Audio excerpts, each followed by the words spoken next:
রহমান, সরাসরি যাচ্ছি তার কাছে। ফরহাদ। সরকারি, আধা সরকারি, স্বায়ত্তশাসিত বিভিন্ন প্রতিষ্ঠানে আউটসোর্সিং এর মাধ্যমে যারা কাজ করছিলেন তারা বিভিন্ন সময় নানা ধরনের বৈষম্যের কথা বলছিলেন এবং সেই বৈষম্য এড়াতে আজকে সকাল থেকে শাহবাগ মোড়ে তারা আন্দোলন করছিলেন এবং সবশেষ বিকাল 4টার দিকে তারা অন্তর্বর্তীকালীন সরকারের প্রধান উপদেষ্টা তার বাসভবন যমুনার সামনে এসে উপস্থিত হন এবং তাদের দাবি এগুলো জানান এবং প্রথমে তাদের কাছ থেকে যে স্মারকলিপি ছিল সেটি প্রধান উপদেষ্টার পক্ষ থেকে তার প্রেস সচিব এসে গ্রহণ করেন।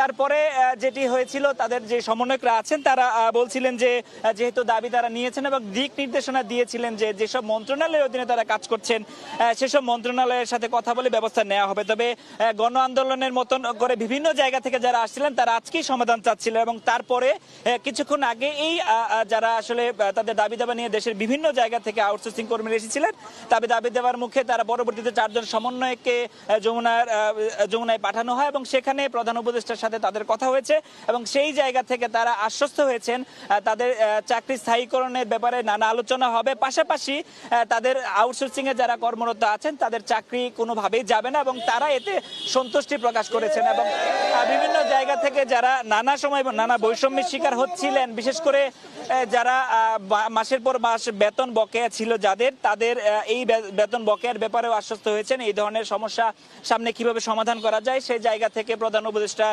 তাদের আশ্বস্ত করেছেন। সমন্বয়করা পরবর্তীতে এসে তাদের যারা আজকে এই কর্মসূচিতে অংশগ্রহণ করেছিলেন তাদের সাথে কথা বলেছেন, তাদেরকে আশ্বস্ত করেছেন। সমন্বয়ক যে কথাগুলো বলেছেন সেই কথার প্রেক্ষিতে তারা এই জায়গাটি এই মুহূর্তে ছেড়ে দিয়েছেন এবং তারা যখন এই জায়গাটিতে অবস্থান করছিলেন যান চলাচল কিন্তু একেবারে স্থবির হয়ে পড়েছিল। পরবর্তীতে এই মুহূর্তে এই কর্মসূচি পালনকারীরা যখন জায়গাটি ছেড়ে দেন তারা আসলে পরবর্তীতে যান চলাচল স্বাভাবিক হয়ে যায় এবং আন্দোলন কর্মসূচি পালনকারীর অধিকাংশ মানুষজন এখন সরে গেছেন এবং তারা প্রধান উপদেষ্টা সহ অন্তর্বর্তীকালীন সরকারকে তারা সাধুবাদ জানিয়েছেন। তাদের ন্যায্য যে অধিকার, এর আগে আওয়ামী লীগ সরকারের সময় তারা যেভাবে শোষিত হয়েছেন সেই শোষণের কথা তারা যেভাবে বলছিলেন আমাদেরকে, যেহেতু এই ব্যাপারে একটি সমাধান এসেছে এবং তারা এটিকে চাকরি স্থায়ীকরণ আগ পর্যন্ত আশ্বস্ত এবং এই সমাধানে তারা আপাতত সন্তুষ্ট, সেই ব্যাপারে তারা অন্তর্বর্তী সরকারকে তারা ধন্যবাদ জানিয়েছেন, একই সাথে প্রধান উপদেষ্টাকে ধন্যবাদ জানিয়েছেন। তো আমার কাছে যমুনার সামনে থেকে ছিল এই সর্বশেষ। সরাসরি যুক্ত ছিলাম রাষ্ট্রীয় অতিথি ভবন যমুনার সামনে থেকে।